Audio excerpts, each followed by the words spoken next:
Good morning, everybody, and welcome to the AM Report, perhaps news, the network of now. I'm Alex Mahajer, and today, what can we say? It's a day where we're downloading the day that will go down in infamy in American history, and is January 6, 2021, a day where Trump insurrectionists stormed the U.S. Capitol building after months of the president and his Republican enablers fraudulently and falsely calling into question the outcome of the presidential election, and this being the natural conclusion. We're going to talk about why it happened, when it happened, the fallout from this, and cover some of today's top headlines. All of this and more on the AM Report.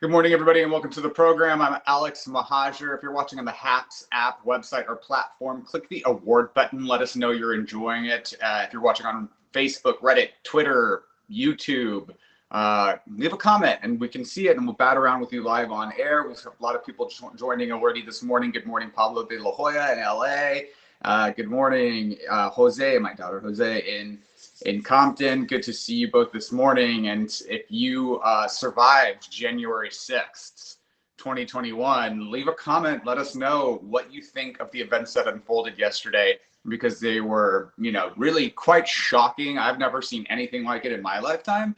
And I didn't move from my couch. I was glued to it, just in horror and shock. And then really in anger. Good morning from Las Vegas. And someone doesn't like the shit on my lip, but that's just a stash. It's like, grow up, man. Anyway, so look, here's the deal. Trump insurrectionists stormed the U.S. Capitol building yesterday. It was truly a shocking display. It's in a day that will live in infamy. And here's a picture of just how it went with the Trump flags. Trump brought shame and disgrace on our nation yesterday. And a violent mob of pro-Trump insurrectionists. They breached the legislative chambers in an effort to derail a joint session of Congress where the 2020 election results were being certified. Members of Congress were sheltered in place, and the Capitol went on lockdown as unprepared law enforcement tried to defend the Capitol. And this was following a rally that happened where folks like Rudy Giuliani and Don Trump Jr. and Trump himself spoke and really incited the crowd. At one point, Giuliani was saying, let's fight this with combat. Trump himself been tweeting about this particular day for a long time, and for 2 months has been calling the election rigged, fraudulent, stolen, stop the steal, inciting his supporters. And this being the natural conclusion is they stormed the Capitol building. The Capitol Police was wholly unprepared to handle this. Or were they unprepared? There's a lot of talk. There needs to be investigations into how the Capitol Police handled the situation and why protesters breached the chambers of commerce to begin with. And here's some video taken on TikTok on the scene of Capitol Police, what appears to be Capitol Police allowing the insurrectionists in. We're going to show you first video of the insurrection itself, and then we're going to show you video of the Capitol Police and how at certain portions of certain areas of the building they were allowing folks in. Here's a video of the insurrection from a first.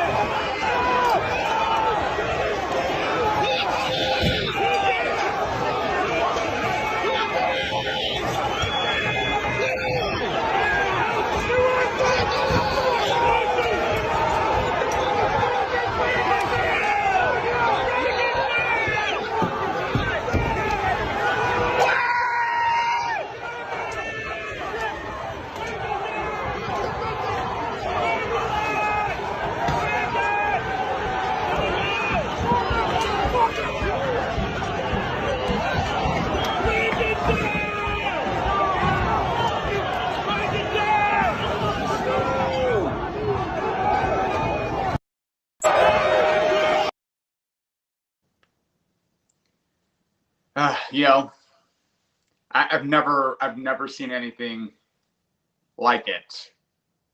It's truly a shocking sight. If and people are, and Pablo de la Hoya is commenting, I shouldn't be surprised.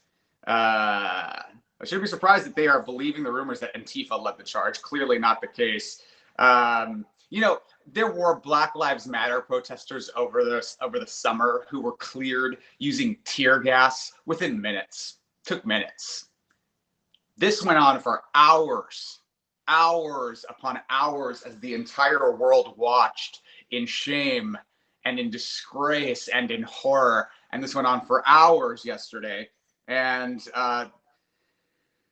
you know, there's comments chiming in. The police danced with the terrorists and let them lead, says one user. The other, yeah, some other comments about the people and the police and how they participated. I want to first show you guys, this is the Black Lives Matter protests over the summer. This is the Lincoln Memorial Building and how guarded it was and how protected against Black Lives Matter protesters. And here's the Black Lives Matter protesters sitting on the ground. It was peaceful protests. Later on, Trump had them cleared using tear gas. It wasn't that hard, but when it came to an insurrection of Trump mob loyalists carrying Confederate flags, just like in Charlottesville, and we knew that this event was going to happen yesterday for a long time. Trump had been promoting it on Twitter for a long time, and they had already started clashing with DC police the night before. And here's video on the ground of the Capitol Police, what appears to be the Capitol Police, letting protesters in. Here's that video. Are squabbling with protesters. Oh, there we go.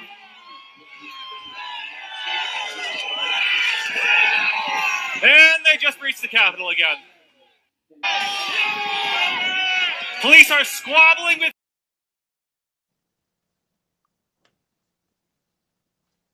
We got one comment saying, will the man doing the stream respond to the allegations made against him? I will, sir, but I don't know what they are. I don't know what you're complaining about, honestly. Just got a lot of comments, my friends. You got to be more concise. That's what's going on at the Capitol. The Capitol Police, what appears to be in some instances, are taking selfies with the rioters. They are in some instances helping them down the steps and just really coddling them in some instances.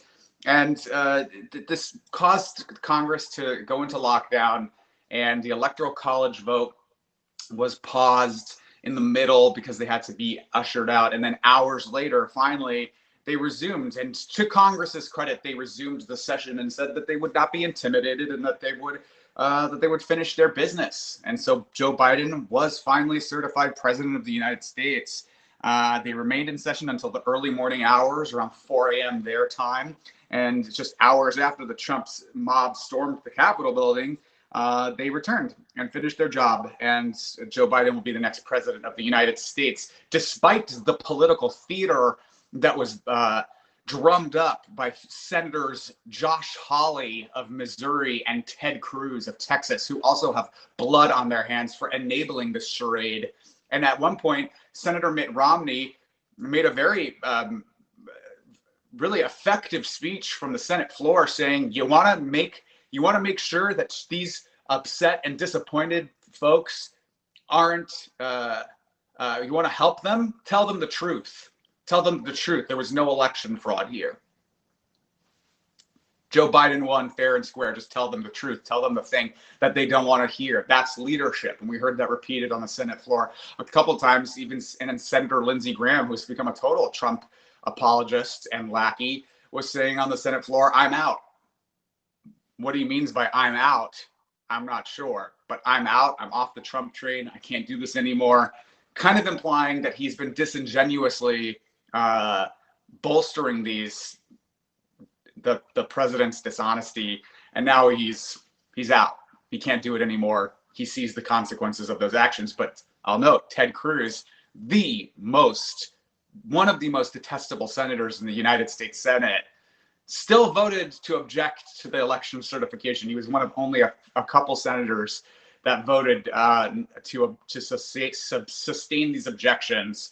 and not certify Joe Biden president. Because despite all of this yesterday, Ted Cruz and Josh Hawley still want to be president of the United States, and they still want to get these folks support. So remember that when the Republican primaries come up.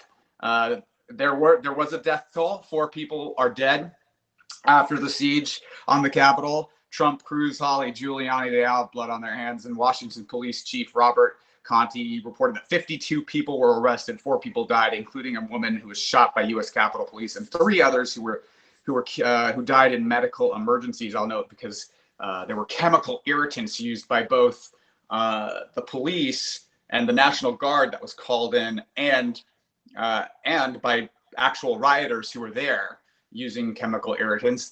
There were flash bombs, there were IEDs on the ground there that were brought by the rioters. And you know, the fallout from this is that the Trump staffers are resigning amidst all this chaos. More are said to be planning resignations. Stephanie Grisham, the First Lady's Chief of Staff, Sarah Matthews, the White House Deputy Press Secretary, Mick Mulvaney, he's a special envoy to Northern Ireland, and he's got previous positions with the White House. Ricky Niketa, the White House Social Secretary, Matt Pottinger, Ryan Tully, Deputy National Security Advisor and National Security Council Senior Director. They are out. We're getting word that folks like the Department of the Transportation, Elaine Chao, director, is probably going to resign as well. And amidst all this chaos, cabinet members, high-level cabinet members, are said to be having conversations with Congress and other stakeholders about invoking the 25th Amendment. And just moments ago, the Senate Minority Leader, soon to be Senate Majority Leader, Chuck Schumer, he announced that he's calling for impeachment or the 25th Amendment. There are growing calls for the removal of the president following this insurgency yesterday. The amendment, 25th Amendment, states in part that the vice president and a majority of the cabinet can decide the president is, quote, unable to discharge the powers and duties of the office and remove him. And clearly, after months of inciting this violence and what happened yesterday at the Capitol, it would be a fitting move and really the legacy of this president. This is the legacy of this president. And to stop any further harm from happening, it may be best to remove him. His social media accounts have already been suspended. Twitter has suspended him. Facebook has banned him until after Inauguration Day. YouTube have removed his videos. And this is Dan Scavino, who is a Trump staffer currently, tweeting today a statement from President Trump on the electoral certification. Even though I totally disagree with the outcome of the election and the facts bear me out, nevertheless, there will be an orderly transition on January 20th. I have always said we would continue, etc., etc. The president eating his own words, and we'll see what happens. But yesterday, a shameful day in American history, and I'm looking forward to this era of American history coming to a close. Joe Biden and Kamala Harris will be inaugurated on January 20th, and they will be inaugurated to a democratically controlled government. And this is why. The last 4 years of this is why. The Democrats will have control of the House, the Senate, and the executive branch. And that's thanks to the 2 Georgia Senate seats that were won by John Ossoff and Reverend Warnock on Tuesday. What do you guys think of this? Leave me a comment. Let me know your thoughts. Lots of comments. Thank you guys for joining. Some people are saying 25th Amendment, Section 4, please. Frank, that's Frank Letts. We're getting calls for impeachment. One Facebook user, and I actually used this tool yesterday, is saying to text 25th to 50409, which is the resist bot number. And this will allow you to sign on to a message to have your elected officials call for and the invocation of the 25th Amendment against Trump. So far, 162,000 people have signed on to it. So let's see. let's see what happens with this. Thank you so much for joining everybody. The AM Report for HAPS News, the network of now. We are live every weekday morning with all of your quick political news and headlines to get your day started right. If you like this journalism, if you like this content, please consider sponsoring it or subscribing. You can do that at haps.tv/@Alex. You can buy me a cup of coffee, become a recurring monthly subscriber, or you can just subscribe to the content and get notifications every morning to let you know when we go live. We will be back tomorrow morning with Miranda Yaver. She's a political scientist and postdoctoral scholar at UCLA to discuss more of what's going on in Washington, D.C. Thank you all for joining, and we will see you all tomorrow morning. Bye-bye.